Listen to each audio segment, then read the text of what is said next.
ఓం అస్మద్గురుభ్యో నమః. శ్రీమతే రామానుజాయ నమః. నేటి మంచి మాట. కర్మ పునర్జన్మ అంటే ఏమిటో తెలుసుకుందాం. మనకి కష్టాలు ఎదురైనప్పుడు మనకి 3 లాభాలు కలుగుతుంటాయి. మొదటిది, మనం గత జన్మల్లో చేసుకున్న కర్మ రుణం తీరిపోతుంది. రెండవది, వాటిని ఎదురిస్తున్నప్పుడు మనలో అంతర్గతంగా ఉన్న శక్తులు వెలికి వస్తాయి, సాధన వలన మరింతగా ప్రకాశిస్తాయి. మూడవది, ఈ శక్తులు మన వర్తమానంలోనూ భవిష్యత్తులోనూ గొప్ప సత్కర్మ చేసే అవకాశం మనకిస్తాయి.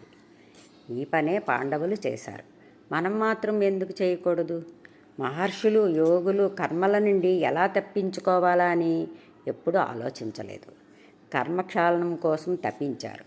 వారిని అనుసరించి పద్ధతినే మనం కూడా అనుసరించవచ్చును. మనం గత జన్మల్లో చేసుకున్న పాపరాశి కొండంత ఉంటుంది. దీనిని చాలా నెమ్మదిగాను వాటి నుండి ఎలా తప్పించుకోవాలా అని ఆలోచిస్తూ ఉంటే ఈ కర్మభారం వచ్చే జన్మలకి వాయిదా పడి ఇంకా జన్మలు పెరిగిపోతాయి. విష్ణుమూర్తి ద్వారపాలకులైన జయ విజయులను 3 జన్మల్లో హరివైరులుగా మారి శ్రీహరితో చంపబడి వైకుంఠం చేరతారా, లేదా 7 జన్మల్లో హరిభక్తులుగా జన్మించి వైకుంఠం చేరతారా అని అడిగితే వారు 7 జన్మల హరివిరహం భరించలేము, 7 జన్మల సుదీర్ఘకాలం భరించలేము మేము అంటారు. మనం మాత్రం మన కర్మభారాన్ని కొద్ది జన్మల్లోనే వదిలించుకోవద్దు. దీనికి మనం ఏమి చేయాలంటే, దీనికి శ్రీకృష్ణుడు ఒక మహాద్భుత మార్గాన్ని సూచించాడు. యస్స సర్వే సమారంభాః కామ సంకల్పవర్జితాః జ్ఞానాగ్నిదగ్ధ కర్మాణం తమాహుః పండితం బుధాః. భగవద్గీతలో చెప్పినట్టుగా ఎవరి సమస్త కర్మలు కోరిక సంకల్పం లేకుండా ఉంటాయో వారి కర్మలు జ్ఞానమనే అగ్నిచేత దహించబడతాయి. యదేదాంసి సమిద్ధోగ్ని భస్మసాత్ కురుతేర్జున జ్ఞానాగ్ని సర్వకర్మాణి భస్మసాత్ కురుతే తదా.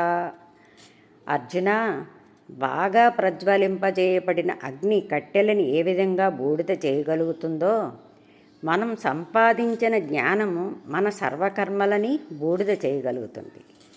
ఈ ఉపదేశంలో పరమార్థం ఏమిటంటే, జ్ఞానం మనలో అగ్నిలా జ్వలిస్తే మన కర్మలు మనల్ని బాధించలేవు.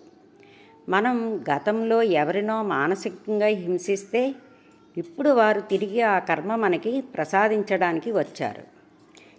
మనం ఈ కర్మరహస్యాన్ని జ్ఞానాన్ని పొందితే మన పెదవులపైన చిరునవ్వే ఉంటుంది కదా. కర్మలు వస్తాయి, మనల్ని చుట్టుముడతాయి. అవి మనపైన ఏ ప్రభావము చూపవు.